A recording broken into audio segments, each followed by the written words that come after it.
Hello, everybody, and welcome to Arsenal X, our Xbox podcast. We are going to throw up the X right away so I don't forget. Because we're about to throw down. I'll be your host today, once again, Jesse Douglas, and I am here with Eddie V.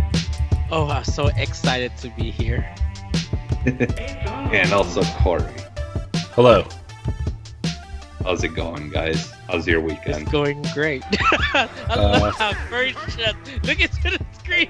Hey, everybody, we gotta go back to work. No, I'm trying to finish up some stuff for the week because people have been paying attention, but I've been putting up pod clips, which is just little breakout segments of the podcasts, and people seem to be enjoying them. So I'm finishing up the last one, and posting it while we're recording. So sorry, I'm well.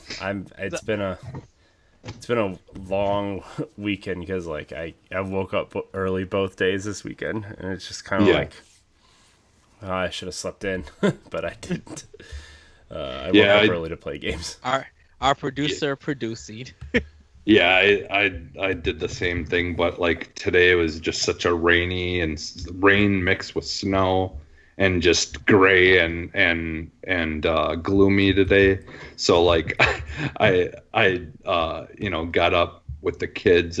So it's kind of a funny story. So like, last night yesterday we celebrated my son's 9th birthday, and so like we had planned where all of his friends and stuff like that could come, and we would do one of those parade things that you've been hearing about people doing, where people just line up in a car parade and then decorate up their cars. Yeah. And then just we all drive by honking the horns and stuff, and kind of like saying, people can say happy birthday and stuff like that.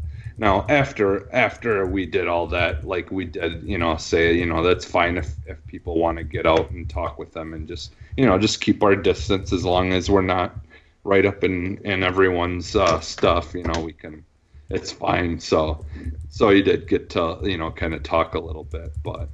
So I did that, and then after we had dinner, and then after dinner I kind of was like, well, I haven't gotten anything from my wife yet for Mother's Day, from the kids, but the tradition has been that I normally I would bring the kids out to go shopping, and then we would go get her something, but with all this, you don't really want to bring your kids out, even though I see so many people do it, man.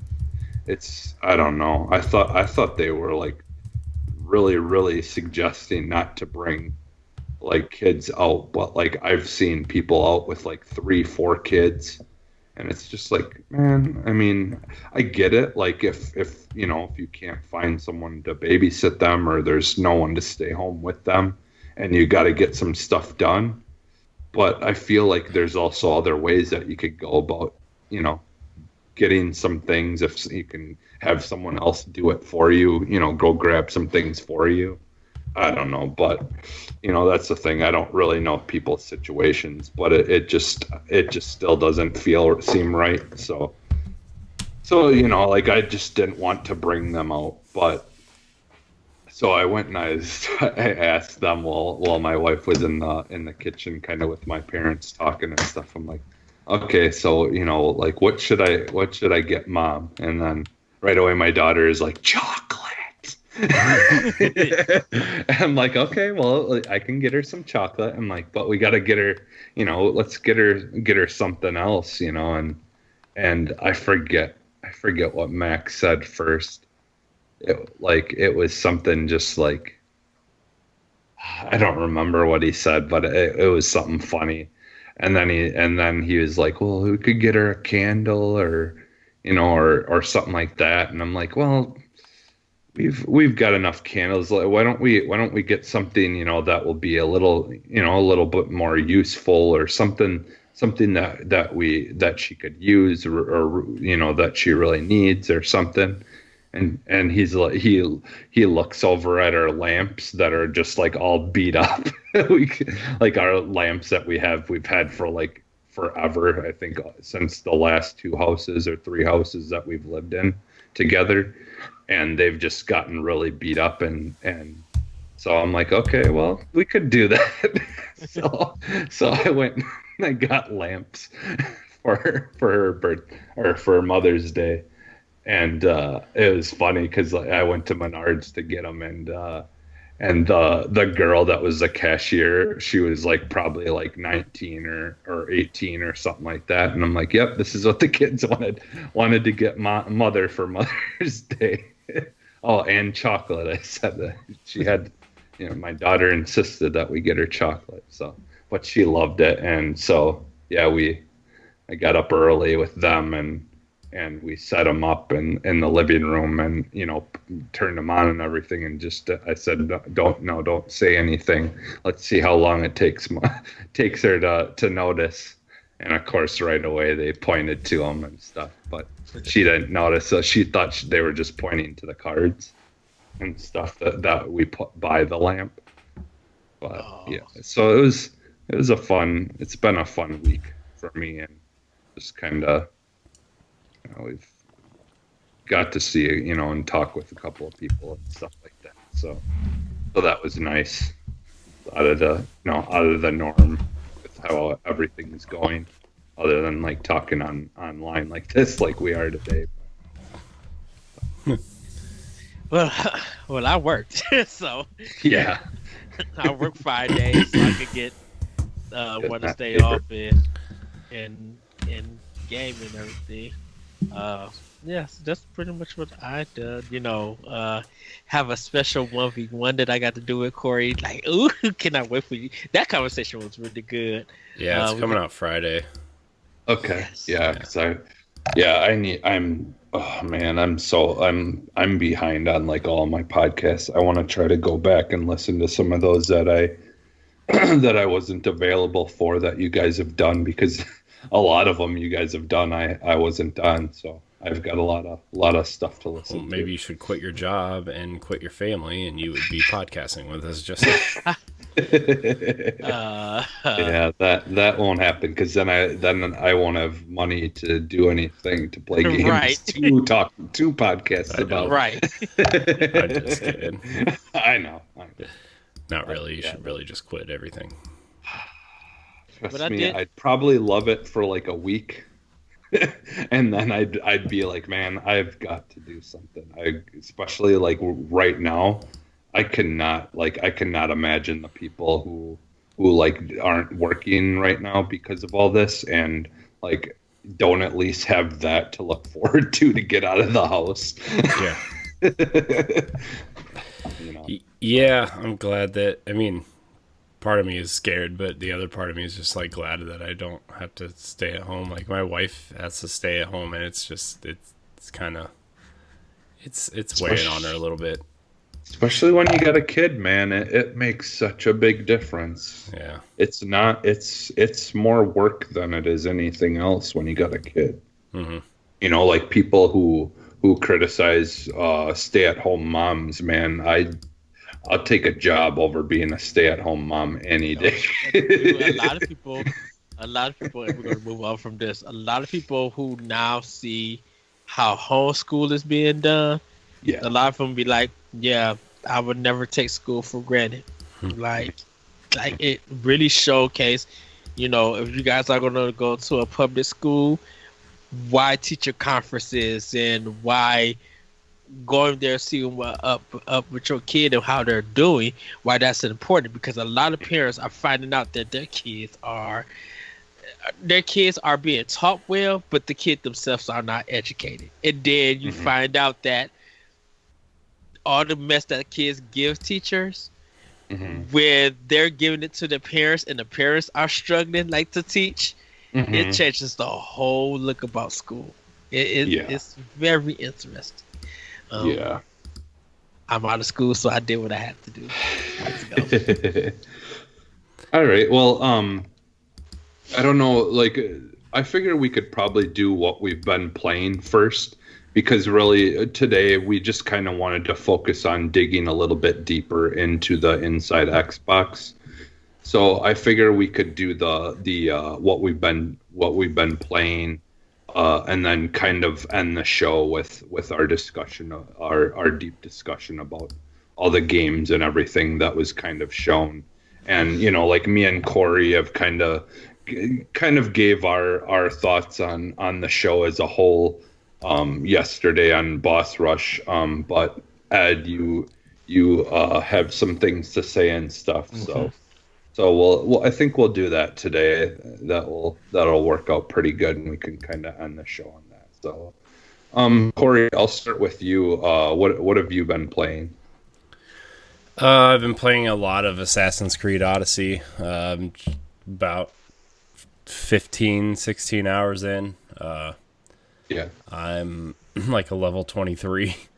And I don't know, I'm just really enjoying just having a a game I don't really have to pay attention to, Yeah.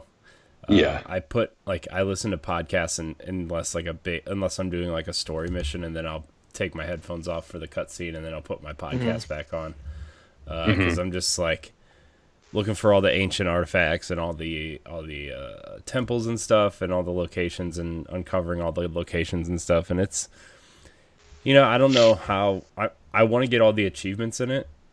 I don't know really what that entails yet, because I haven't really looked. I'm going to look more when I'm closer to the end to see what all I have to clean up and stuff, plus the DLC.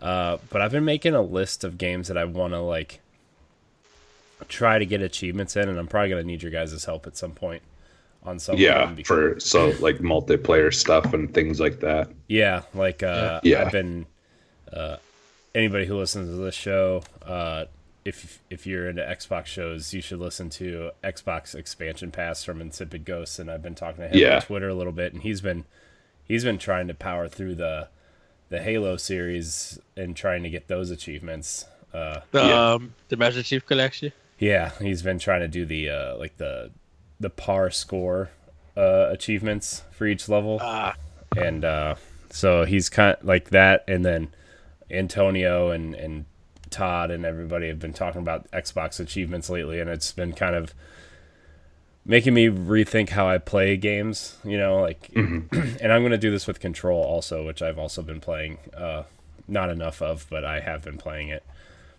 Jesse, you and I talked about it a little bit yesterday, but because I hadn't kind of did my bookmark like I was supposed to, because I started it on Monday when we were going to do our bookmark.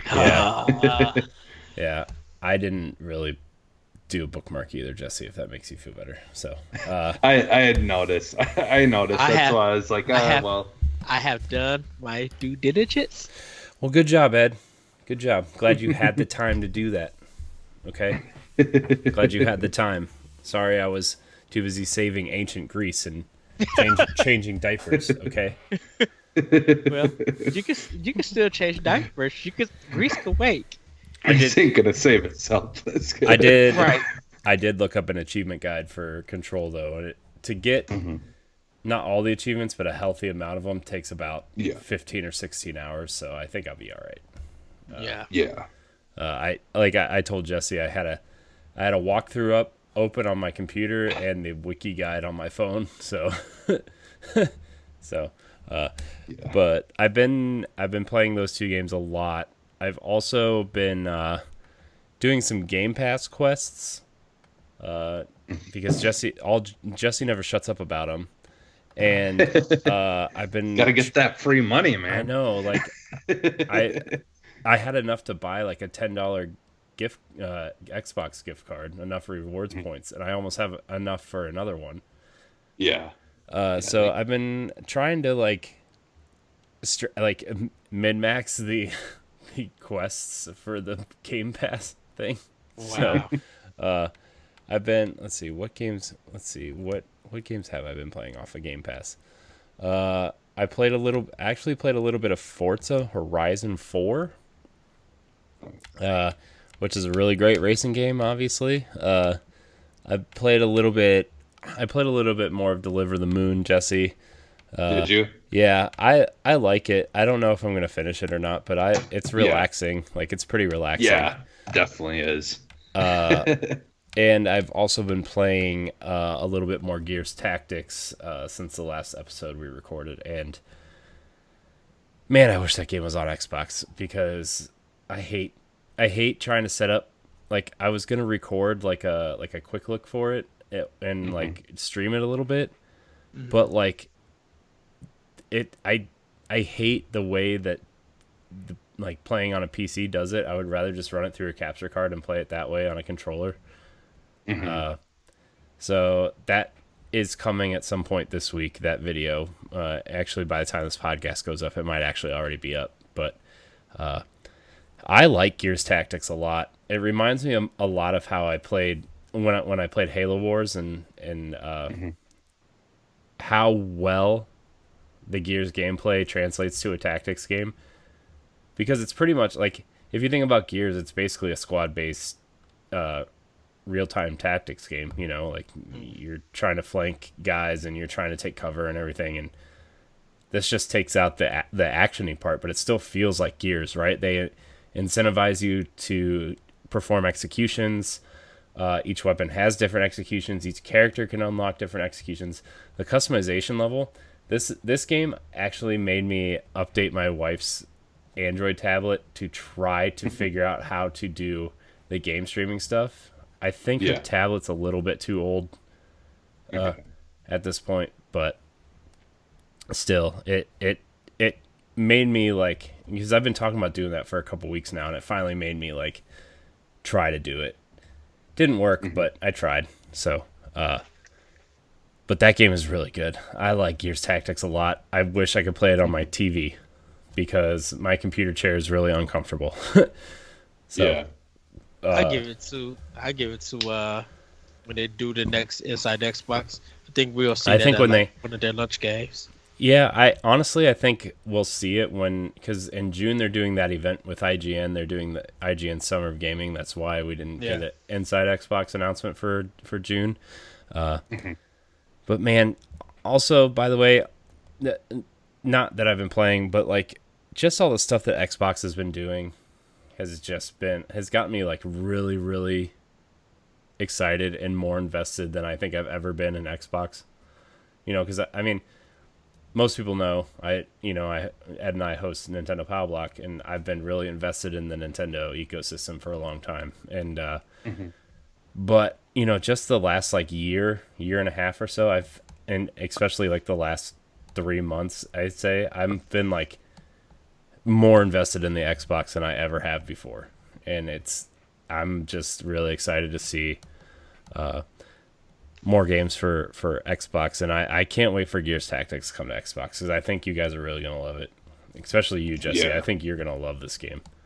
I just watching it, like I don't even watch videos of it anymore because it just makes me want to play it so bad because it just looks great, but it almost feels like the game, like you're like almost like you're controlling the game like you would be playing the regular game, but it's just really zoomed out because like when they do those action scenes of where like you're doing the certain stuff and then they go into kind of the third person mode, view, it feels like it's just a simulation of Gears. It's like 5. Yeah. It's like instead of playing the game directly, you're just managing the guys and telling them what to do and where to go. It's totally a Gears game. So this is actually like the type of game I wanted. I wanted a Halo game for a long time that was like this.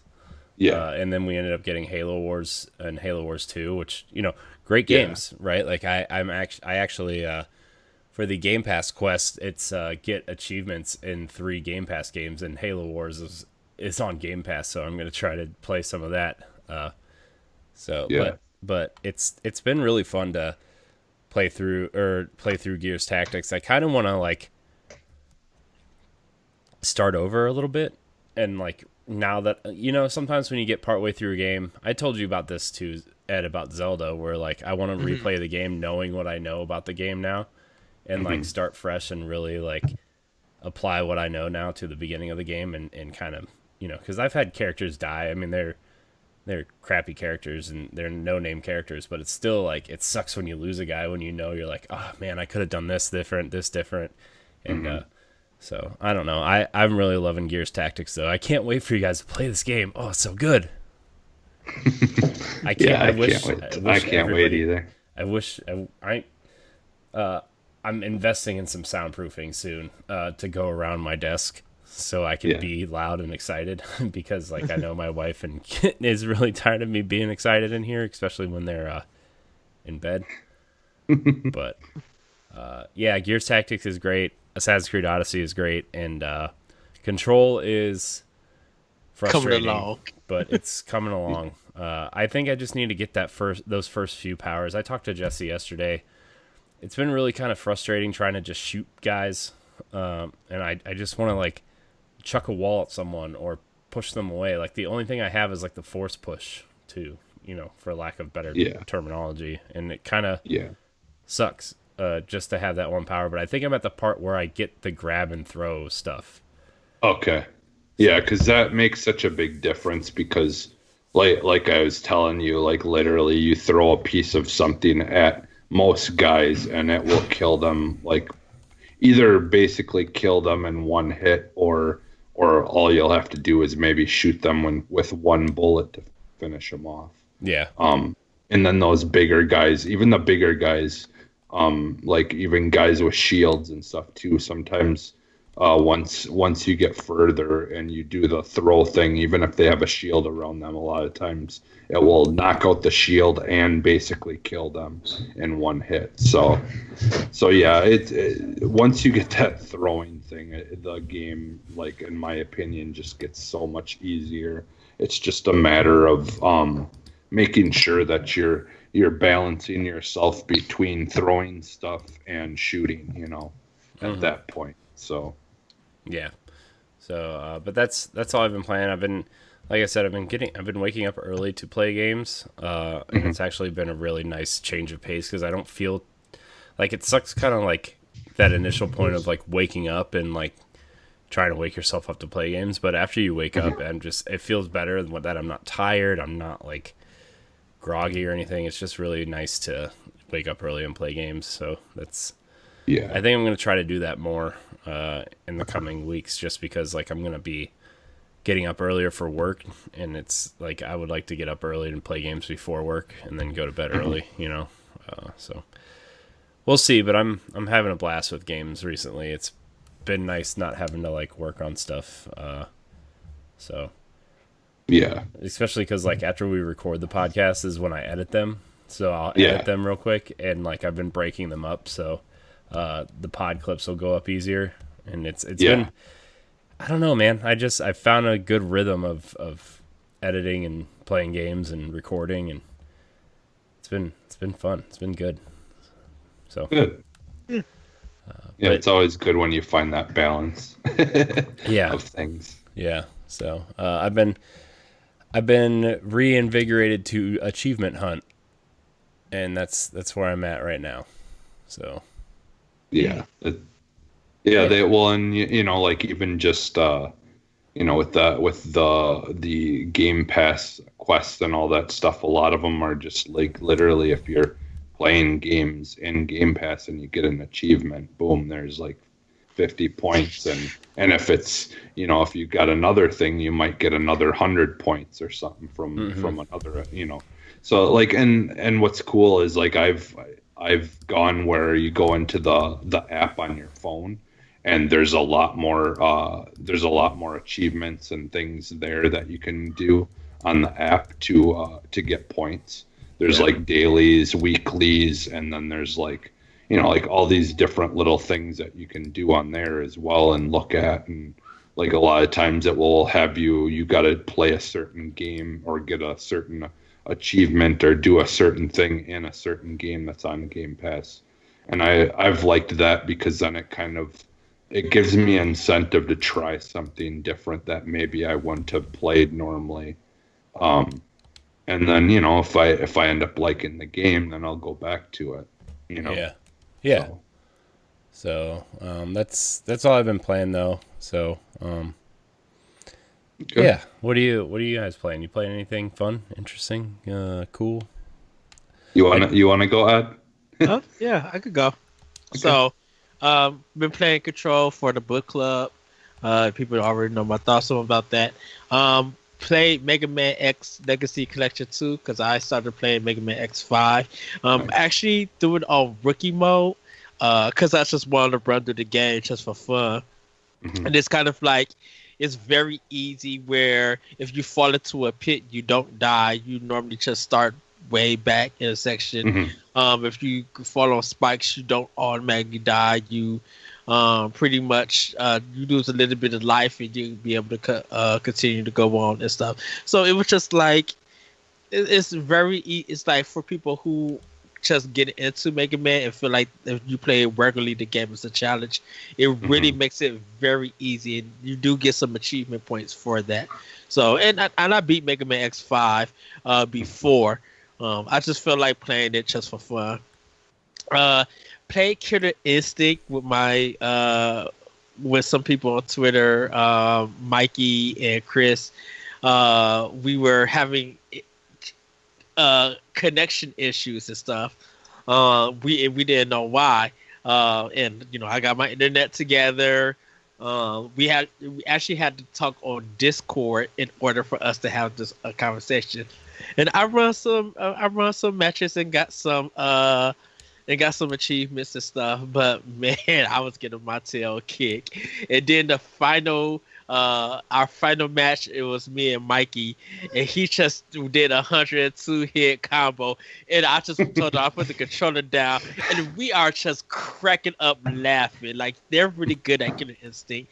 I gotta learn the game, so hopefully we team up again. It was really fun talking to him and like really fighting, doing that. It was a blast to have. Started up Final Fantasy 12, the Zodiac Age. I have that on Xbox. I just had the urge to get it. I just like, I need to play this game. Even though I beat it on PS4, I was just like, you know what? I'll play it on Xbox One. And knowing good and well, I probably might as well go ahead and buy it for Switch. But like started that up, and it's cool. Seeing it on my TV now, than seeing it on my old TV. I'm just like, I didn't notice that. Okay, cool.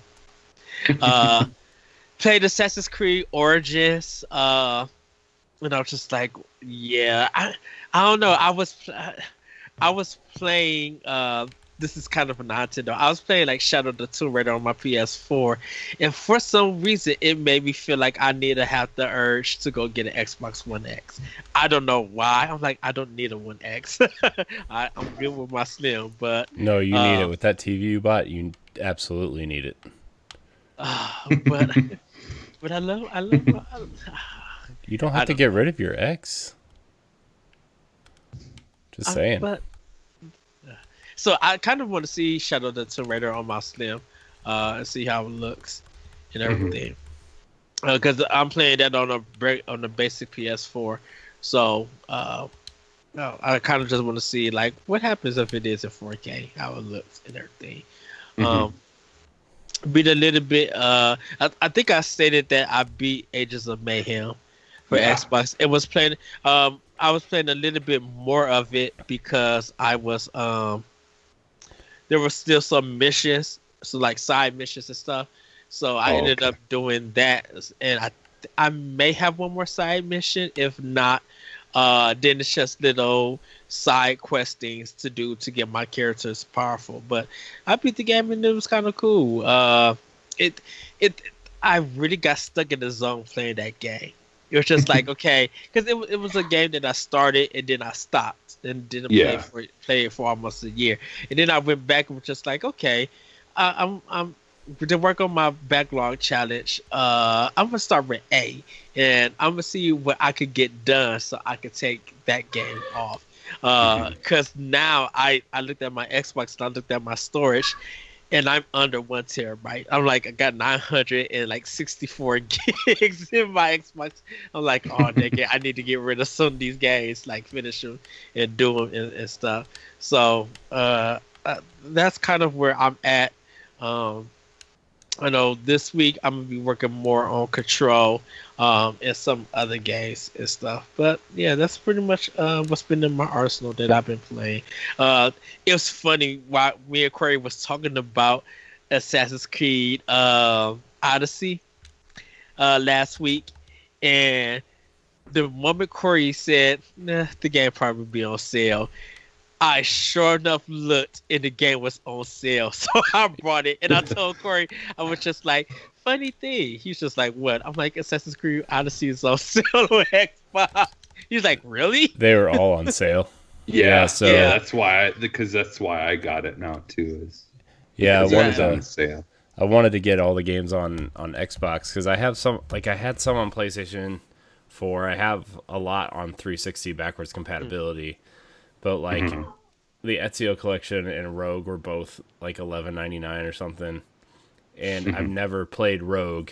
And I told Ed I want to go through the Assassin's Creed series again, the older ones at least, and try to go through some of them that I have never finished. So I was like, nah, why not? We'll just play them. We'll just get them. So I don't have one or the Ezio collection on Xbox One because I never played one. I never bought one. I have two, but I had that on like on PS3. Well, one is like I don't even know how to tell you how to play one. It's like a really basic stealth game. It's just like it's not like the counter systems and stuff is really bad and like basic and bad and like. I think I told Jesse this yesterday, but I popped in the original game just to see how it looked because it has the 1X patch, right? Like it just runs and looks better. It runs great. Like for I think it came out in 2007. Like it's an amazing looking game for 2007. With all this Xbox One X work on it and the HDR and stuff is all in there, right? And the character models look a little dated, we'll say, to put it nicely. But the gameplay is like, whoa. Like you have to hold down right trigger and A just to run in the game. And then to sprint, you have to hold right trigger, A, and click the left stick or something ridiculous like that. Ooh. It's like 3 buttons to sprint, and I'm like, oh jeez, that's a mess. This is gonna suck to go play through. But the first game's only 10 to 12 hours, so yeah. Well, I have I think I have Assassin's Creed 3, the 360 version on it. I think that was like it was something backwards compatible. I think it was because it was free. I think it was Games with Gold. Well, it was Games with Gold, but it also, if you have the Gold edition of Odyssey, you get 3 remastered for free. Or if you get the season pass or whatever. Okay. I think I got Unity on it, Syndicate, Black Flag, Origins, Odyssey. I'm really interested to go back to Black Flag. Because that's like a time and place game, and I played a ton of it on Wii U, and like I really loved that game when it came out. And I'm waiting for you to start it so I could go through it with you. So that's one of the games I'm gonna need your guys' help with because there's like asynchronous multiplayer stuff in that game that requires your friends to do certain things for you in their game. Okay. And like I guarantee you nobody's playing Assassin's Creed Black Flag right now, especially on the Xbox One. So I mean, people might be playing it on the Wii U, or not the Wii U, the Switch or whatever. Wow. Yeah. I know I was playing it on the Wii U. Nobody played it on the Wii U when I bought it. That's why I'm stuck at 94.6%. I do want to play Assassin's Creed though. I do want to. After I finish, because my thing is I want to finish Origins, and then I want to hop into 3. Because I'm like, I have that on my system. I'm like, I really want to see why people was upset or disappointed with this game. But I'm like, because 3 with 3? Yeah. Yeah, I mean, 3 wasn't bad. It's just the intro was like 6 or 7 hours long. The tutorial was like, it was super long. And then like games. you didn't even play as like the character that they advertised you were going to play as for like 7 or 8 hours. Like you're playing like you start out, spoilers, you start out as Hatham, who is a turncoat assassin who turns into a Templar, and then you play as Connor, who is part Native American, part English, for the rest of the game, who is out to, you know, confront his father and during the Revolutionary War and whatever, blah blah blah. The rest is history, no pun intended. But it's I liked what I played of 3 after you get through that initial part, and I hear that they fixed a lot of that stuff in 3 remastered, but also I didn't play 3 remastered yet, so we'll see. But I like 3. I think Connor's a cool character. Like he looks cool, like throwing tomahawks and stuff. Like watching the Valhalla trailer actually gave me a lot of vibes from 3 because of the axes, and you know, it kind of had a lot of the Viking stuff has a lot of Native American vibes to it, you know, just in terms of like the way they look and the pelts and the war paint and the tattoos and stuff, and it just kind of got me excited to be more that way again. But I don't know, we'll see. But we'll talk about 3 when we get there, I guess. Yeah, and I haven't. I don't think I'm trying to think of. I don't think I played Black Flag since I've got the 1X. So I don't think I've seen it with like the better resolution and stuff like that. So I might have to go back to that anyways and check it out, because I honestly didn't mind that game. It just isn't my, you know, like completely my type of game. Yeah, because me and Corey were supposed to do Black Flag for a pilot play, and I think we changed it. Okay. Yeah, what did we change it to? I don't know, because I think we were going to do the Wii U version, but then we switched to Xbox, and then we were just like, we'll play something else. I think we had chose something else at that time. So I do want to go back to it. I mean, I do want to try that, because I played it Black Flag a little bit on Wii U, but then I stopped and started playing some other stuff, because that was actually Black Flag on Wii U was my actual first Assassin's Creed game. Yeah, same for me too. That when that was backwards compatible on Xbox One, that had been the first Assassin's Creed game I had ever played, I believe. Yeah, but that's what's been in my arsenal. So let's see what's been in yours.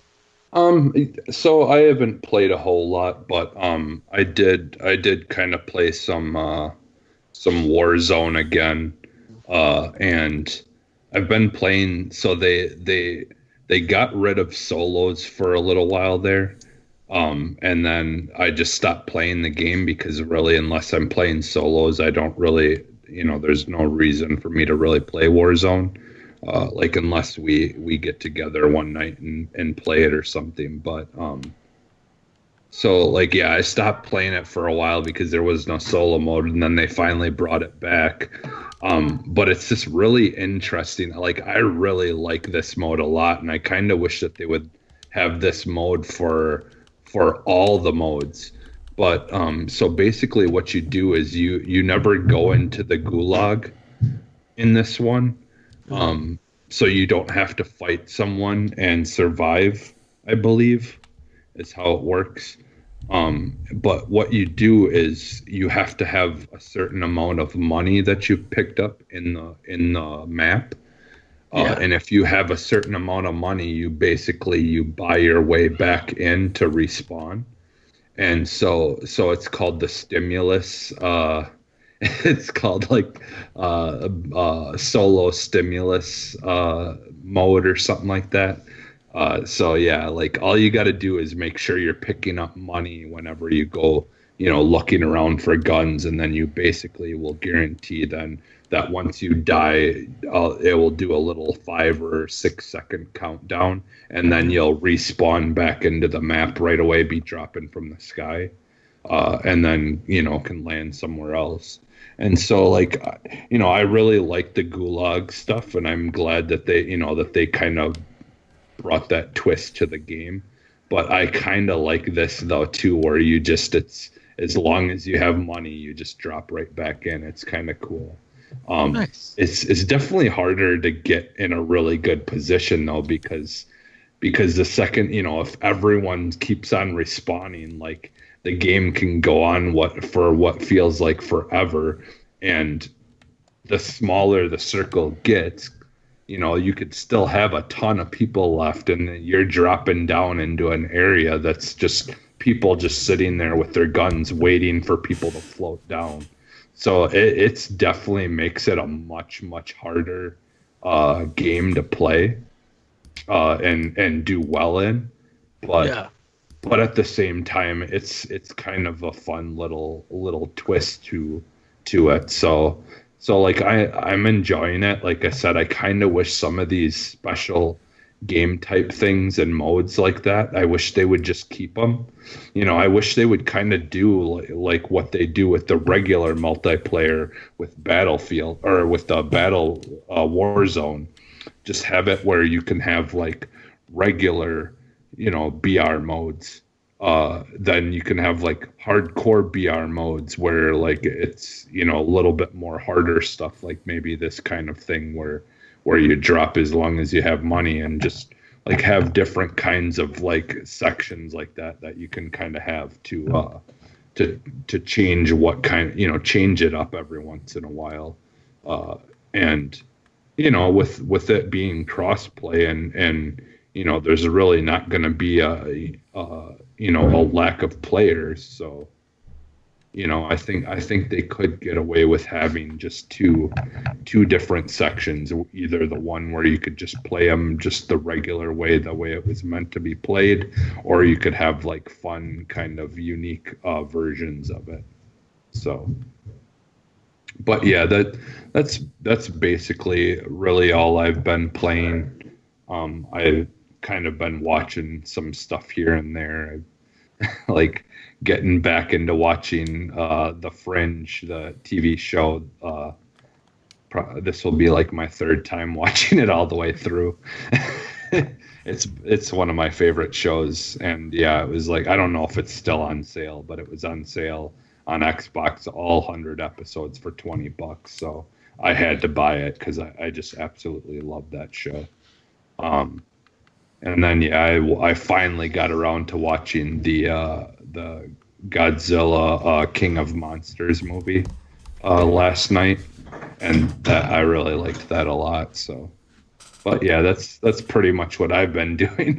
I'm gonna get back to Control though again, because even though I've already beat it, I'm actually enjoying playing through it again. So Does it have Game Plus? Not yet. I don't remember when the add-ons come out for Xbox, because they're already out for PlayStation, but they got a timed exclusive for all those add-ons. Oh, for the DLC stuff. Yeah, the DLC stuff. Stupid time exclusive stuff. But it makes sense because they show Control at their E3, so Yeah. Stupid. Yeah. Still stupid. Still All right. stupid, Ed. Still stupid. All right. Well, I think that's it for that. So we'll move on to the Inside Xbox. So Ed, so since you've haven't really gotten a chance to say your thoughts on the Inside Xbox kind of game reveal thing. How did you feel about the show, and is there things that you would maybe have changed? Okay, so after rewatching it, looking at reactions and taking time to think about it, this was nothing but the Game Awards for 2020. Like literally, if you separated everything and you dropped a nomination of somebody winning, and they did a world premiere thing, this is nothing but the Game Awards. Like, of course, yes, this is not much gameplay. Nothing is actually running on Xbox hardware. Everything was in engine. Corey, I know you stated that on the show on Boss Rush, and it was just like, I don't know what they were trying to achieve. If they were saying that this was Xbox inside Xbox World premieres, I think that would have been fine. Showing new IPs that is coming to the system and some games that's going to be on Xbox first or ports beside it, because it really felt like, goodness, Japan is the only one that really got gameplay on the system besides the Ascent, and then everybody else is just like we'll throw something together and put it up. Like, it felt very weird. I understand why people had a lot of problem with this, with Ubisoft and Aaron Greenberg coming out to make their somewhat apology, saying that they'll do better, they're listening. I kind of felt like out of all of this, maybe two games I'm looking forward to, and Scarlet Nexus, and it's good that you mentioned Astral Chain, Jesse, with Scarlet Nexus, because another person said that same thing, and I didn't even think about Astral Chain playing a part, but I looked at it, I'm like, I could see that in it. For me, it was the art, like somewhat of the art style, like just the very over the top, like anime kind of feel with things. Like it was like almost like a mix between that and like Monster Hunter, almost, like in a sense, The Ascent, I think that was like the cyberpunk looking top down kind of game. I think that was the Ascent. That one looked really good. Yakuza, Like a Dragon. I kind of just like, okay, yeah, I knew about this from Japan, and then coming to Xbox, I'm like, this will probably be a multi-platform game, because of course it's going to come to PS4, maybe PS5 too, and it's coming out to Xbox.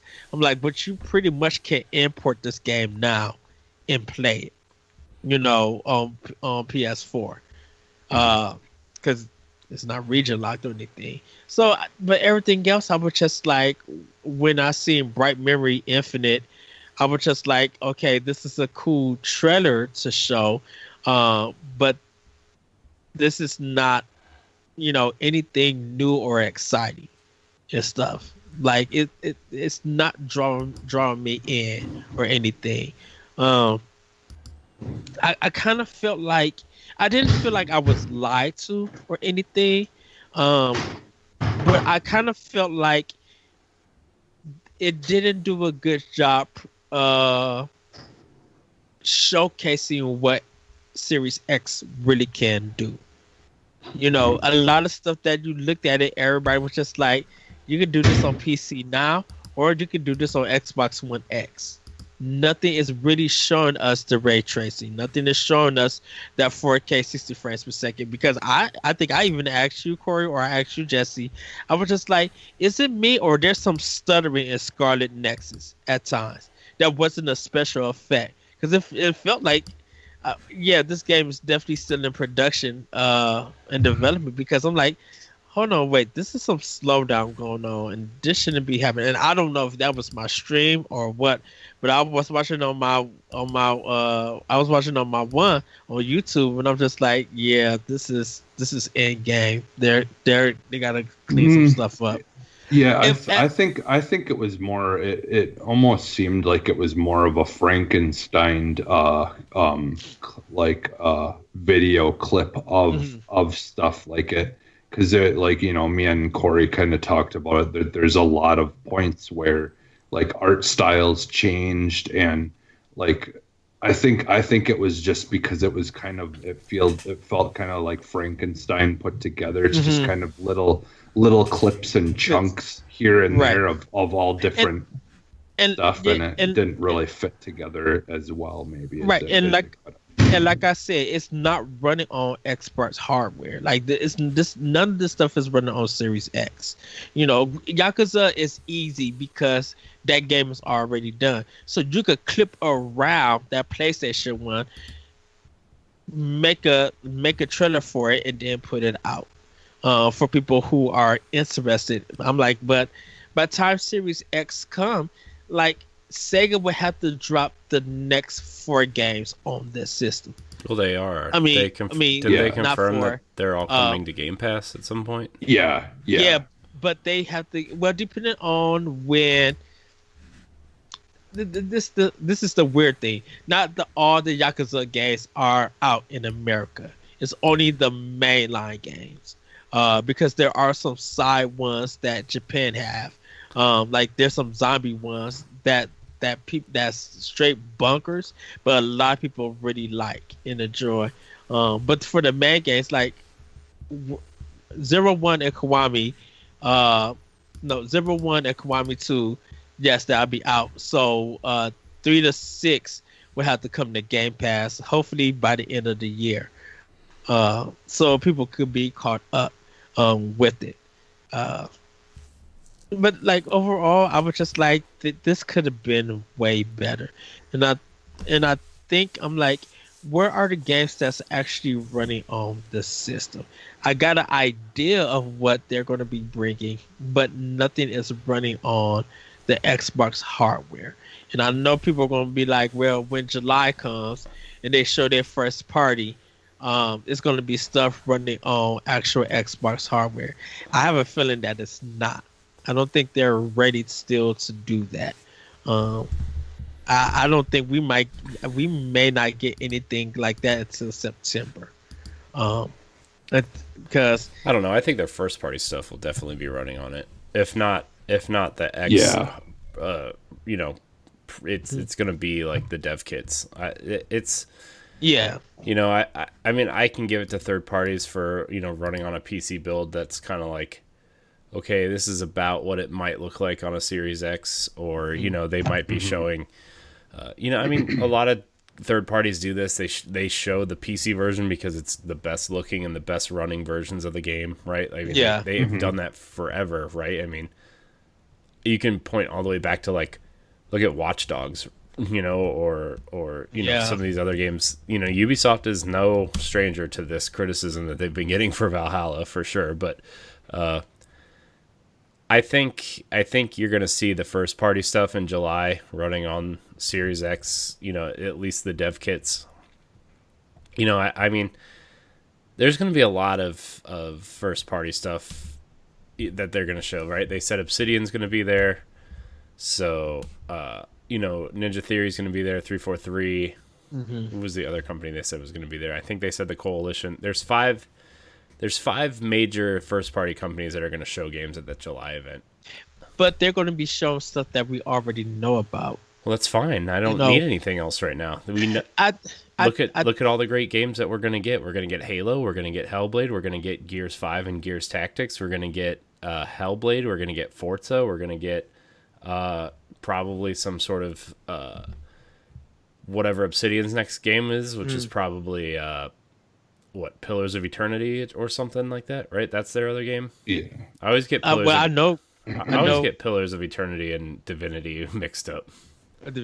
Well, Grounded is one. Yeah, I know they said it was. I know they said it was working like on another game, but I don't think they announced it. I don't think they announced it yet. Well, it's either there's like 12 games that have already been announced that are coming out for, and Obsidian, within. Obsidian still has Outer Worlds DLC to show too. So, yeah. I think we're going to see a lot more stuff running on Series X. It's going to be optimized for Series X, but it's also stuff that's coming to Xbox One. So, I look, I know a lot of people were disappointed in this. I'm of one mind where, like, yeah, I'm kind of disappointed we didn't see bigger third-party games, something from like, I mean, we saw Madden, but like, you know what I mean? Like, we saw Assassin's Creed Valhalla was their biggest title, but we didn't see anything else that was huge, right? Well, yeah, it's just like what Andrew Eisen, he was just like, everything that a lot of these games are being shown tells them nothing what the game is about. And I think that's the thing about it. I'm just like, when you can't get a clue of what the game is about or what you're going to be doing. Yeah, but that's the challenge of working with like smaller, like, look, what was the first game they showed was Bright Memory Infinite. Yeah, Memory Infinite, right? Like, at first I thought it was Titanfall 3 at first. I was about to like, You know, Lose your ass. yeah. But when they did the zoom in part for shooting the gun, I was just like, oh, okay, this is. I was just trying to figure out what it was because I knew it wasn't Titanfall.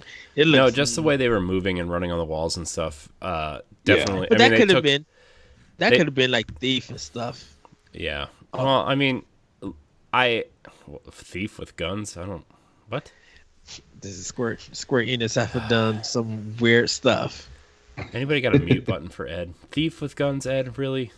You'd be surprised. I'm surprised those words are coming out of you. No, I'm not. What am I I said- talking about? Anyways, but like, I know we have an event in June, where we're gonna see Cyberpunk and a couple other third-party games. We're gonna have that big event in July. We know we're gonna see a ton of Halo, a ton of Psychonauts, a ton of probably Forza and some Hellblade and stuff. So, like, I'm excited for July's event. At least, like, how do I say this? I wasn't disappointed in the Inside Xbox. There was just nothing there that got me excited, right? But that doesn't take away from what we're going to see in June and what we're going to see in July. At least Xbox has that roadmap of what we can be excited for. And at least they're showing games, right? Like, Jesse and I talked about this yesterday where, like, PlayStation hasn't literally shown nothing except for the controller in a blog post. Yes. And Mark Cerny's boring talk. Don't get me wrong, a lot of good information in that talk. It was just, boy, oof. It wasn't meant for GDC, not meant for us. And they announced that we're not sure the PlayStation 5. And once again, everybody's expectations. You think of a company telling you that they're not going to do something, stop setting your expectations that they are going to do it still. It doesn't work that way. But I think Microsoft could have worded it better, but also I think it's on their partners to make a better showing for these games, right? Like, well, it was, and that's why I felt like just call this a Inside Xbox world premiere. Yeah. Don't say. I mean. And that's why I feel like look, I get it. Like, you want to sell your games, right? Like, on Ubisoft's point, where, like, yes, technically the Assassin's Creed Valhalla trailer was in engine, and yes, there's about 3 to 4 seconds of gameplay footage in that trailer. But when you say gameplay trailer, I expect like a 3 to 5 minute gameplay, like segments of gameplay, like 10 to 15 second segments spliced together. Yeah, like a Nintendo Direct kind of style, like gameplay. Almost like when remember when Uncharted 4 was revealed, like they played through that whole level, right? Like, I want to see like a mission being played. It's the press start mentality. When I press start on your game, this is what I'm actually going to get from your trailer. See, from your announcement and from your showing, because people have been burned by Watch Dogs, people have been burned by Alien, that Alien game, that Destroy All Humans. No, Aliens. Oh, the one that was shown. Colonial Marines. Oh, that one. Like, you showed this beautiful trailer, and then when the game actually comes out, it's not representative of what you showed us. Well, neither is a lot of what Gearbox does these days. So. Yeah, we'll let that one be what it needs to be. And so that's why I felt like if you literally just dropped in some nominations and cut these trailers up to that this is just the Game Awards. There's nothing that they could have done to make this better. You know. Well, there is, but I mean, Aaron Greenberg came out afterwards, right? And he came out and apologized for some of the setting the expectations too high for this. There's a quote. He said, "We had not said anything and just shown May Inside Xbox show like we did last month. I suspect reactions might have been different. Clearly, we set some wrong expectations, and that's on us. We appreciate all the feedback and can assure you that we will take it all in and learn as a team." So, I mean, like, they know, right? Like, what we're discussing, they know they made some mistakes, and that's I mean, I get it. Like, they shouldn't have said what they said, but, like, at least they're acknowledging it and saying they're going to change the way they message these things when they come out. And they did it they did it day after day after day, promoting this. You have already seen at E3 how gamers feel about stuff that you're seeing. So why does it take now for more complaints for you to recognize that, oh crap, we really messed up, we didn't really follow? If everybody's been complaining about this at E3, that should give you an idea, Microsoft. And not these aren't Microsoft's games, though. That's what I'm trying to tell you. But Microsoft allowed this to happen for this to be shown. Microsoft have gotten feedback from E3 from years past that there was no gameplay and gamers were upset. So the thing is to think about here, like on a business stance, like it's a lot easier for Microsoft to really over promote these things and try to get people's attention on them for the sake of the people that are making these games for them, and then apologize for it afterwards and take all the blame for it when these people that were making the games for Xbox didn't show maybe what we wanted to see. Because like if you look at it from that stance, like it's basically like, okay, well, we're going to make sure that people see these games that these companies are making for us. And if people are underwhelmed with what we showed, then, we can just take the fall for it instead of these companies that are making them for it. It's going to be upsetting to some people, but still got the attention. Got the attention that they wanted it. That negative attention sticks with Microsoft and not those companies. And like I said, Microsoft doesn't need this. You are on a roll promoting Series X. You are doing almost everything right. You got to keep doing stuff right. And Microsoft I still don't think it's as bad as you're making it out to be. Like, yeah, well, I'm not making it bad what it out to be. But Microsoft should have taken note of this from years past, that people said they don't want things like this. So that's why I said, yes, they should have reworded this as world premieres, inside Xbox world premieres. I think a lot of people, to be fair, they only said we were seeing gameplay from Assassin's Creed Valhalla. But in their thing, they said gameplay for Series X. Yeah, gameplay for Assassin's Creed Valhalla. For everything that they was doing. Dude, I literally just watched it before we started recording. They literally, their advertising and their videos all said, you're going to see all new games except for 2, including gameplay for Assassin's Creed Valhalla. I thought they said gameplay for inside Xbox gameplay.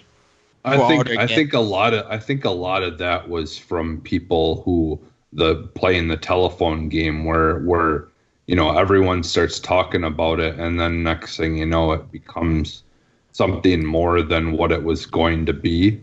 But because I was under the same impression too.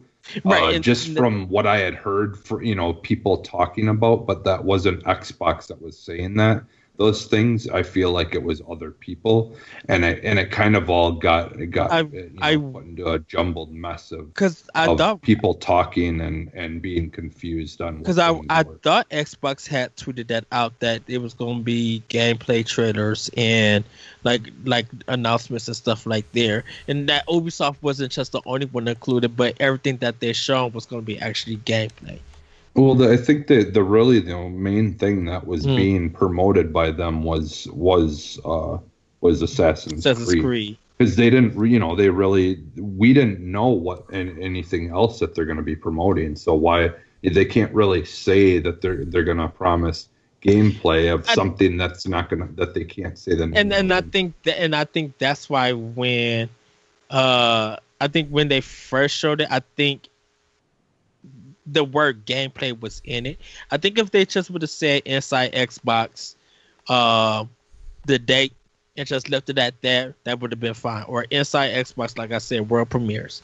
I think it's the seeing stuff running on on seeing stuff running on the One X, and then people took gameplay and they out of context and people started thinking that it meant that we would see gameplay of all these games and running, and a lot of, because if you look at some of the trailers, they say running on in-game engine and stuff. Mm-hmm. So I think that's why when people were seeing more defined print, they were just like, this is not what it is. But like I said, Microsoft knows. They learn. They're going to make this better. I don't know if they're going to change anything up. I think I don't know if it's anything too late and they need to re-edit stuff or anything. But it's. I think for now, Microsoft, yes, they're still in a good position. I think they still could sell Series X to a lot of people. Yeah. But they got to know that when the next time a big inside Xbox thing, I'm not talking about June, I'm not talking about July, I'm talking about another big inside Xbox. If you're going to be showing off new games and everything, at least just say we got world premieres for games. And don't mention no gameplay at all. Well, and that's basically what they've said in their apology, because the thing that you've got to remember is ultimately with these being third-party games, they're only going to be able to show what they give them. They have no control over those games for the most part, because they're not the ones. It's not their studios making them. They can't throw together a better gameplay demo or video to show, because it's out of their hands. It's ultimately it depends on what those companies gave them to show. And I think Microsoft chooses on what's going to be shown and what's not going to be shown, because Nintendo and Sony probably do the same thing. They choose what's going to be shown and be announced, and they're going to let that be what it needs to be. Because Microsoft had to know heads up what's going to be shown. Like, oh, that looks cool. I think a lot of gamers that we're going to be trying to sell the system to may find us. So this is going to be in. If you guys got it and you send it, it'll be good to go. I think the thing is like a lot of people are taking for granted the real messaging that was the main focus of all of it in general, was just that they have a lot of third party support and that's not surprises to anybody. Well, it is because especially Japanese development, like. That's surprising to a lot of people. There's a lot of companies that have been very, very, very absent on making games for the Xbox One in the beginning of its release that they now have on their side, day one. They've got like Yakuza 7 may already be out in Japan. But that's big to be a day one Game Pass game. Like that, that game is going to be coming out on Game Pass. For Sega to do that, well, Sega's a whole different kind of story on how they do their business. But I think because Sega, with the Yakuza series itself, it's been a small community of games, because the Yakuza games don't sell like 1 million or 2 million. They don't do Grand Theft Auto or Tomb Raider numbers. Like they don't do big numbers, but it is good to see that Sega is bringing this out. The bad thing about it is that it was only on PlayStation before, and in America, and for that to change is a big deal. So. In America, it could have also been on Wii U if they would have brought 1 or 2 here, but they didn't. Nobody bought the Wii U, so they're not going to support it. Japan. A game that doesn't sell well anyway, they're not going to bring to a console that doesn't sell well. A lot of people were excited to see that game to come to Wii U in America, but no, because I think a lot of people means Ed was excited to see it to come to Wii U in America. A lot of people who were into playing were willing to play Yakuza on Wii U. By the way, anytime Ed's on this show, can we just start the equivalent of a swear jar, but every time Ed brings up Nintendo on this show in particular, we just put money in a jar, and then at the end of the year, Ed has to buy us something nice with all that money. So in other words, I'll be buying you guys the custom-made Xbox controllers.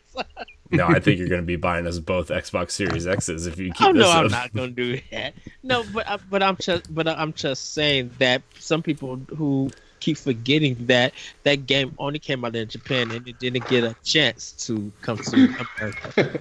I'm just saying. But, I know. No, what I'm saying with Xbox when they showed all of that, it was just like, that's not surprising that all of these companies are going to be promoting or putting their games on Xbox, because they've been doing it. When has Square Enix stopped putting stuff on Xbox? When has Bandai Namco Kingdom stopped Hearts, Final Fantasy VII, all of the Final Fantasy games, Dragon Quest. that's all. We all just got that stuff within the last year. Like that they're finally changing that. Yeah, because that's something that Microsoft is. Phil Spencer has been, trying to change for a couple of years now, as being able to get that stuff, over here, and we're finally seeing it happen. Luckily, before the new console comes out. And mostly, I think a lot of that has to do like with the Square Enix stuff, like with Kingdom Hearts, Final Fantasy, and even Dragon Quest. Like you mentioned, Jesse on Boss Rush, that a lot of those games are now just coming out for Xbox in Japan, but Xbox didn't do well in Japan and stuff, and so Xbox, it took 9 months for them to actually be able to get an Xbox there. Yeah, and Xbox is not known for role-playing games in a sense, where PlayStation and Nintendo which is sad, are. That has some of the best role-playing games out there. Yeah, now they've got Obsidian, who's makes some, like Obsidian makes some. Obsidian makes good Western RPGs, not JRPGs. I mean, Mistwalker had Blue Dragon and Lost Odyssey, which Lost Odyssey I still hold like as the best Final Fantasy game ever made. That wasn't called Final Fantasy. It's so good. But there's a lot of reading though. So be prepared for that if you're going to play it. Like it's a JRPG. No, I know. I'm just saying there's a lot of reading and lore and backstory, which is really interesting. So, and totally set up for a sequel that never happened, by the way. Spoilers for the ending, I guess. But it had it had a lot of. I mean, BioWare to an extent. I mean, I know they're not JRPGs, but they had BioWare support for a long time. They were publishing their games before EA bought them. So. I with Jade Empire and Mass Effect and Star Wars, and so because a lot of people forget Microsoft still has the publishing rights to Mass Effect 1. Yes. So, which might be part of the reason why we haven't gotten a Mass Effect remaster. So, although I don't think Microsoft would be holding that back. I think that's totally on EA. But was that more of an exclusive for Microsoft? What, Mass Effect 1? Mass Effect 1. Yeah, the only way you could get it on PlayStation is digitally at the time. It didn't even come out till after Mass Effect 3 came out on PlayStation. The only way you could get it was buying the trilogy box set. Yeah. And and it still has the Microsoft logo on the disc, so right, because 2 and 3, that's when EA EA did that deal. EA purchased BioWare right before 2 came out, and that's why 2 didn't come out on PlayStation until like a year later. No, EA didn't buy BioWare then because BioWare. Yes, no, they because did. BioWare made that Sonic game for Game Boy Advance for DS, and they weren't brought yet. I thought they published 2 and 3, and then after that, I think they had a publish deal with them because Dragon Age and Mass Effect 2 and 3 were being published by EA. EA purchased BioWare, Canadian video game developer, shortly after Microsoft published their hit game Mass Effect in 2007. Then how did that Sonic game, because BioWare made that, They might have been working on that at the same time that they were worked on Mass Effect, maybe. It was during the time of Mass Effect. That was the weirdest thing. But I'm saying, like, they could have had that done before they were bought. Sonic Chronicles: The Dark Brotherhood, and then it came out after they were bought. In September 25th, 2008, published by Sega. Although BioWare was owned by EA at the time, EA had to, looks like EA had to, what do you call it? They allowed BioWare to finish out their contracts with other companies. Yeah. It's kind of like what we've seen with like Obsidian and stuff lately. How did we get on Sonic Brotherhood after talking about Inside Xbox? because Ed EA started talking about DS, a Nintendo console. That's why. Because $1 in the swear jar. No, because it was just like when you say EA bought BioWare with Mass Effect 2. I was just like, no, they couldn't have, because Brotherhood, the Sonic game, was out, and I was just like, there was no news that EA brought them. I thought EA brought them after Mass Effect 3. No, EA bought them right after Mass Effect 1 came out. I literally just read that to you. I said I thought. I'm gonna fight you. Read it to me. I'm gonna fight you. When are you not gonna fight me? I'm gonna fold you up like a DS. Ladies and gentlemen. Are you sure you're gonna be able to do that? Because that just means I gotta add extra meat, extra chicken burgers. Dude, I'm gonna the sleepy set. Anyways, let's talk about the games that were at the Xbox event. Yeah, we haven't even gotten to them yet. So, I mean, there were a lot. Jesse and I kind of talked about it the other day. But Ed, what were there any games that had you like excited? To besides Assassin's Creed, because I think we're all kind of excited for that, even though what they showed wasn't as exciting as we hoped. But like I said, Scarlet Nexus looks good. The Sit, which was like that cyberpunk top-down, like shooting kind of RPG game, really looked good. And then pretty much that was it. Everything else was just like, oh, Dirt 5. Okay, I got Forza. Like I told Jesse, like this show looked like it was made for him because everything was like scary and gross, and the dinosaur one, people were just like, oh, this is the new Turok, and I'm just like, dude, co-op Turok would be awesome. This doesn't look interesting. That looked fun. Like I think, I was tempted to get the Zero. What was it? The Zero. Was it called Zero? Zero. Is it something Zero Generation or something like that? Yeah, Generation Zero. I heard that game was terrible. Yeah. I don't know. I don't know what kind of, what it's like now, but the thing is that game was definitely more of the type of game that you normally in the past would have seen only on PC, where people would there'd be a big cult following and they would eventually just continue to make it better and better and then eventually see it on console once it was finally done. But that's kind of game that it seemed like, and I think it just didn't go over as well on console, as it probably could have if they would have waited a little bit longer with that. But I haven't played it, but like I've kind of, for a little while there, I was kind of like paying attention to it,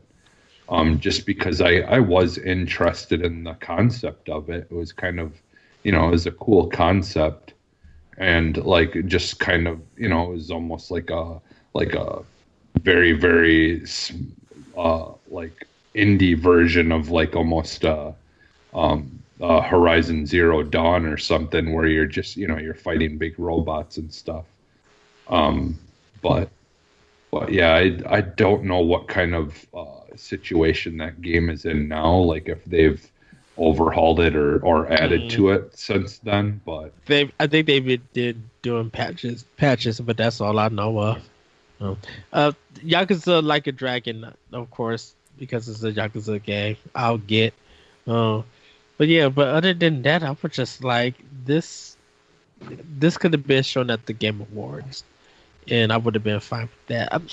There was nothing there really to make you be like, whoa or wow.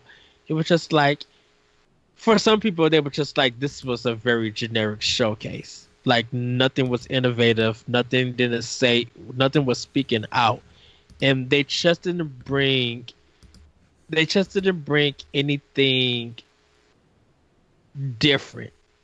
You know, they didn't bring anything wacky. They didn't bring anything that has kind of some meaning, you know, some kind of indie game or something with beautiful art and music and stuff. Like they just didn't go outside the box to bring anything to make people be like, wow, they really are bringing a variety of games. A lot of this just felt like, oh, they're bringing a lot of generic stuff that I've seen and played and done before. Just saying, some general people, not me personally. So, but yeah, those three games that I mentioned, that's about it. Yeah, I'm like, for me, like more and more like the big one. Like I obviously, like I'm interested in Scorn. Like I've watched some demo videos of people playing the original, you know, the original one that was announced, you know, in the 2014 or whatever. Mm-hmm. I've watched some video footage and it looks interesting. It's almost like a Tomb Raider meets like Aliens kind of thing, where it's, you know, like it's based where you're in these caves with like these ancient like looking statues and hieroglyphics of like alien, like, you know, kinds of formations and things like that, like you would see in the Alien movies. But you're like solving puzzles and stuff like that, and like to make your way through these underground like ancient like caves and things like that is kind of what it feels like. It very much feels like it's gonna be like kind of a Tomb Raider-esque kind of feel to the game. I wouldn't be surprised if it was more of a Metro Prime style kind of game.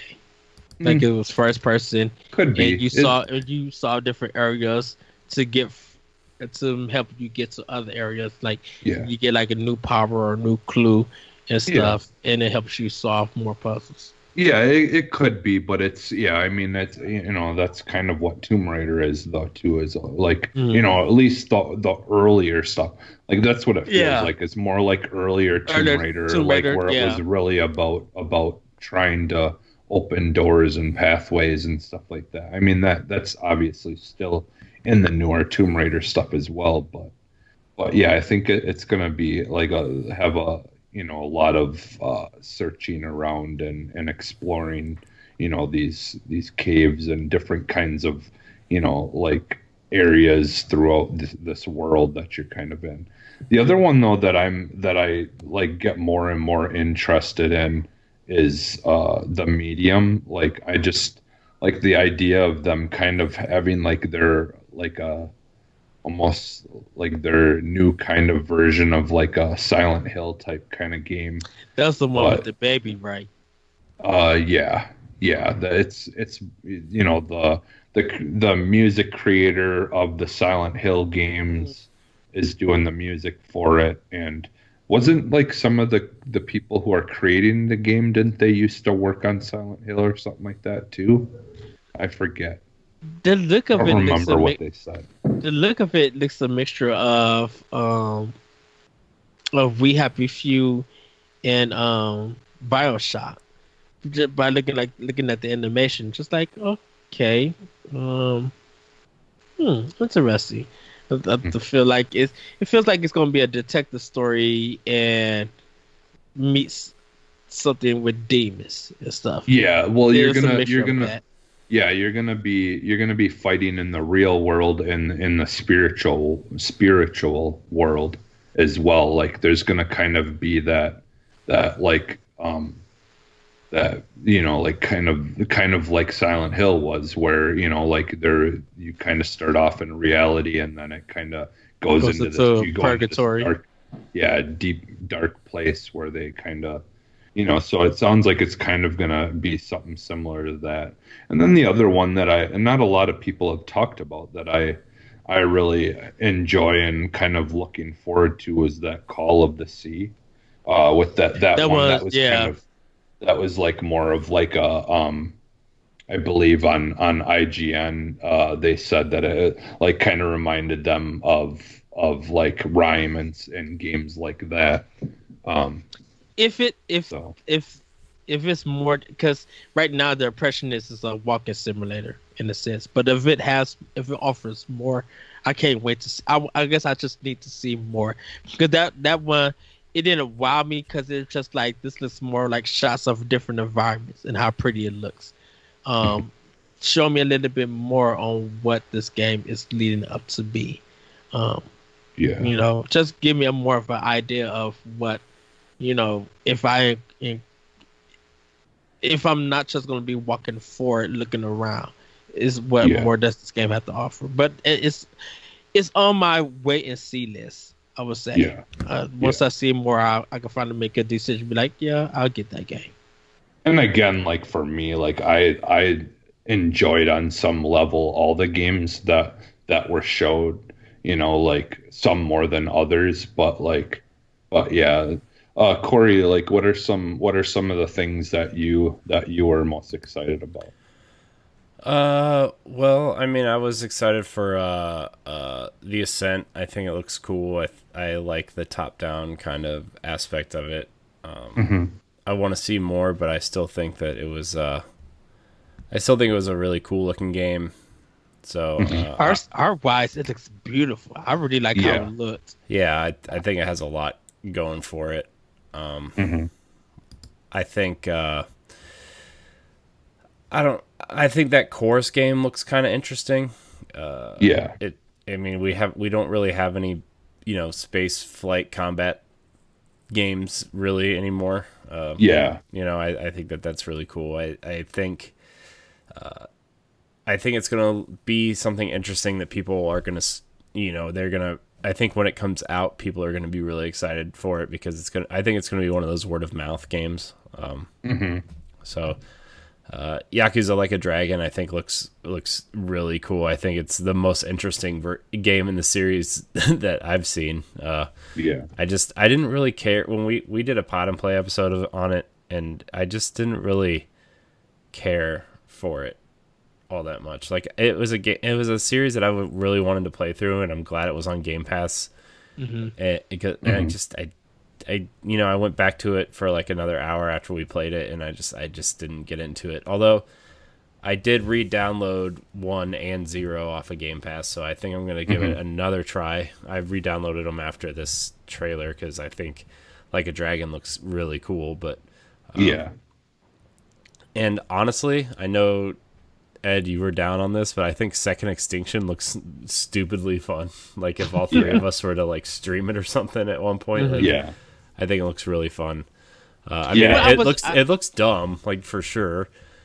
And I wasn't knocking it. I was just like, the impression was a lot of people were saying that this is the new Turok. So, which a lot of people have been wanting. There, surprisingly, there's been a lot of people with some new Turok games. I was just like, I would go for this if this was the Capcom Dinosaur one, Dino Crisis. I would have went for a wild, crazy, cuckoo, banana, scary Dino Crisis if it looked and played like that. Yeah. Like the one thing I just wanted to add really quick to the new Yakuza game is like, and I wonder if maybe some of the people who worked on the Dead Rising games are working on that, because it gives me a real Dead Rising kind of vibe, that corny goofiness, and that's a Capcom game. So on Yakuza or on Yakuza? Yakuza. That's all Sega's. It just reminded me of like that Capcom's like that kind of that goofiness of the Dead Rising games.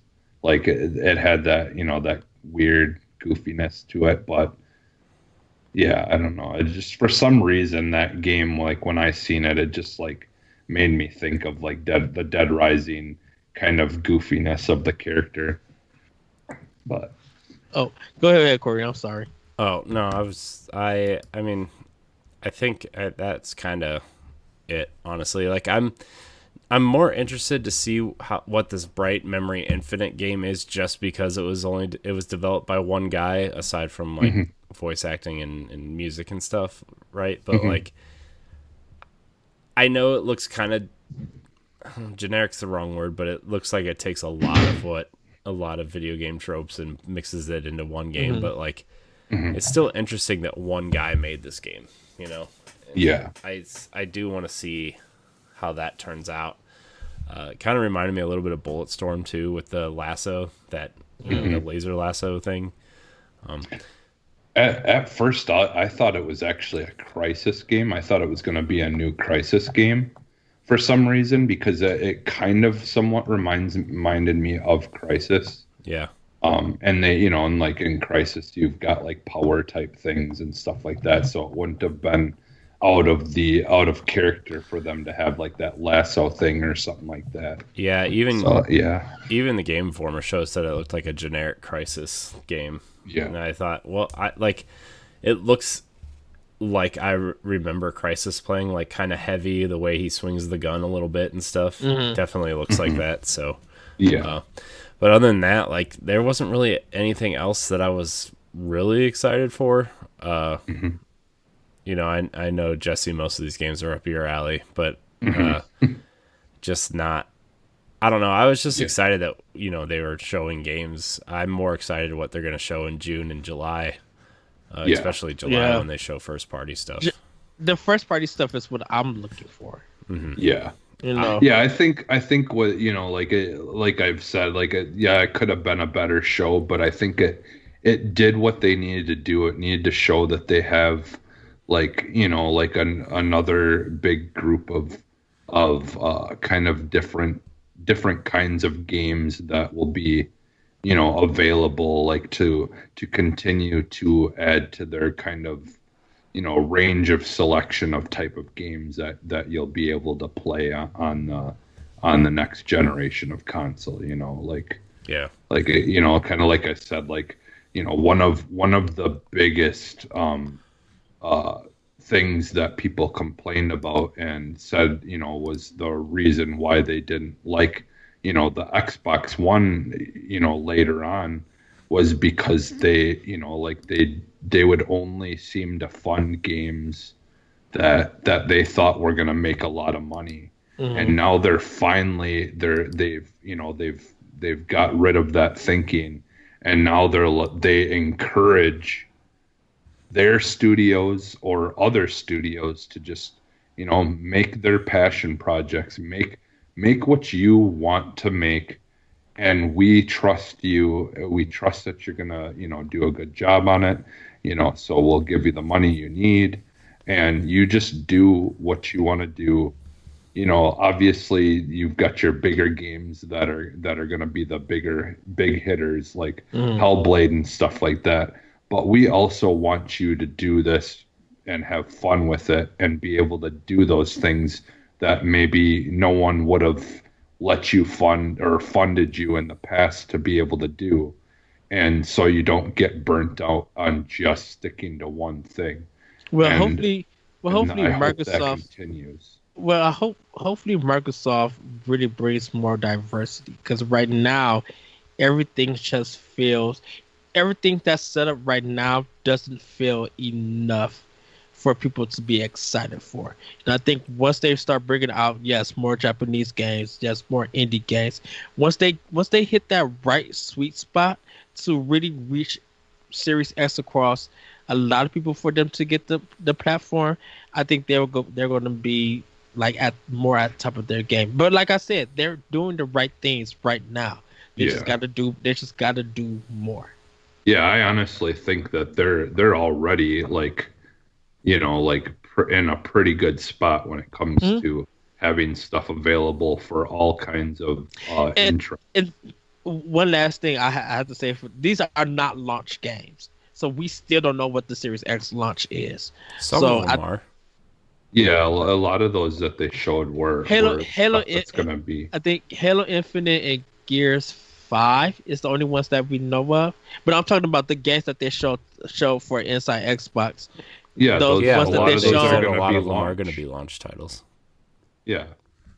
Did they confirm it or anything? Yeah, they said it during the stream. They said Dirt 5, Yakuza, what was the other? Madden, Chorus, and there's one other one. I think Bright Memory Infinite's going to be a launch title. So, not all of them are going to be launch titles. But they did say a good chunk of them are going to be there at launch. I must have missed it. Because they're also coming out. Because all these games are also coming out on Xbox One. These are all just optimized for Series X. So. Yeah. Right, and that's why I might have missed what I don't know if Damon Baker said it or the one girl said it or anything. It sounded like I didn't hear like which one was going to be launch titles because they was hyping up Valhalla so much. Yeah, well, the one thing too I wanted to say is I was so glad that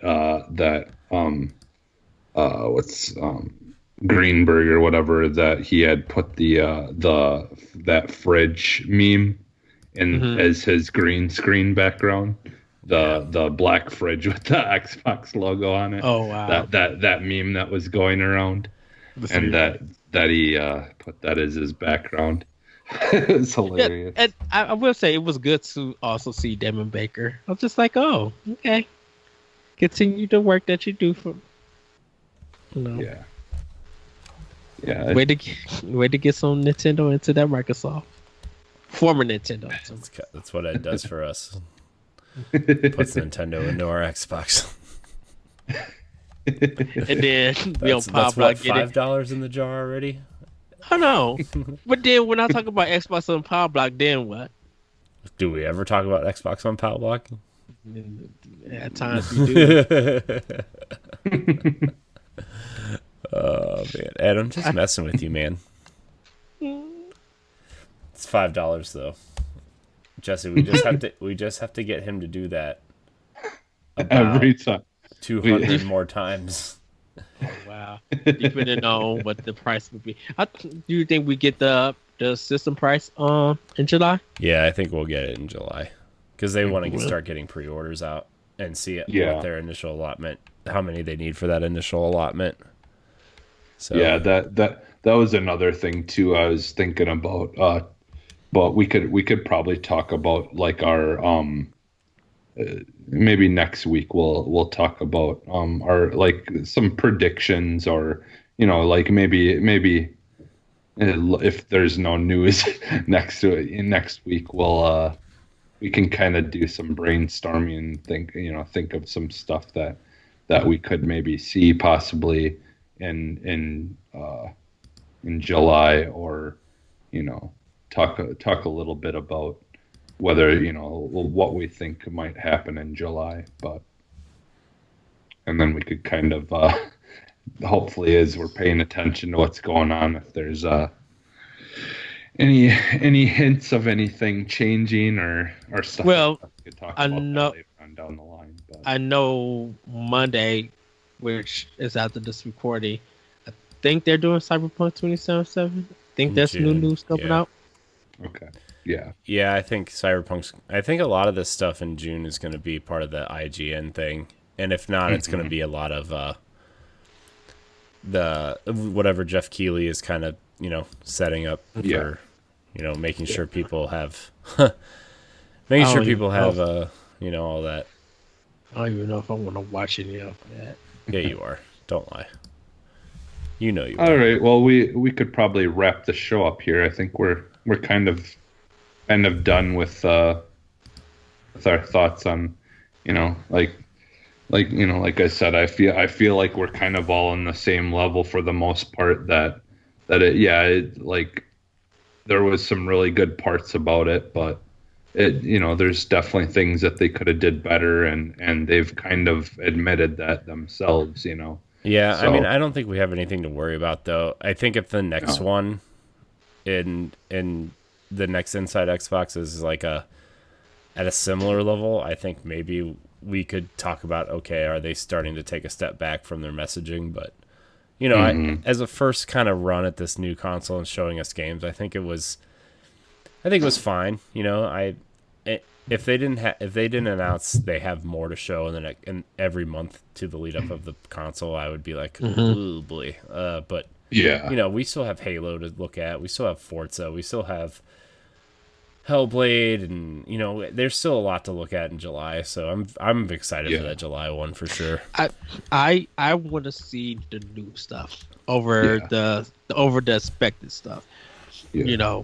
That's the thing for me, because yes, Halo Infinite, Hellblade, Forza. Yeah, but we haven't seen any gameplay of any of that. What I'm saying is that those are expected to knock our socks off, where we're going to be just like diving in and try to analyze it. But I want to see what their other studios are bringing, and if it's going to be like, okay, you guys are starting off good with the well-knowns, and this is going to continue throughout the year. Like Corey said, dropping a hot game every month from their studios. If they got some hot games after those big ones that are known as out, Series X is going to be looking good over PlayStation. Yeah.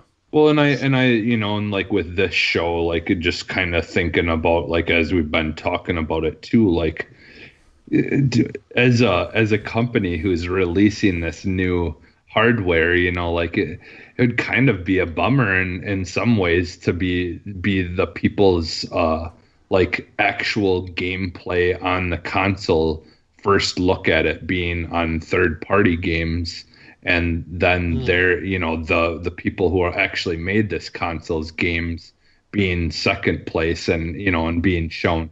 So maybe there might have been some thoughts of that kind of stuff as well when it came into planning of this Inside Xbox. Did they really want to have the on console gameplay footage being shown be of third party games and not even their own? Yeah. So I mean, there's things like that to think about too, like when it comes to this, because had it been like they showed their games on the console and gameplay and stuff like that first, and then we got the show where they show all the third party stuff, maybe it would have been different. Like maybe we would have seen more, because they kind of were able to get their stuff out there first and really show things off with their stuff first. But like, obviously when it comes to this kind of stuff as a company, there's so many things that go into it that, like, we have little idea. It's that's why we don't do those things for our job. but it's obviously it's all interesting. So but yeah, I'm definitely looking forward to the future here of what else we're gonna get in June and definitely in July. So yeah. All right. Well, with that, we'll throw up the X once more. Oops.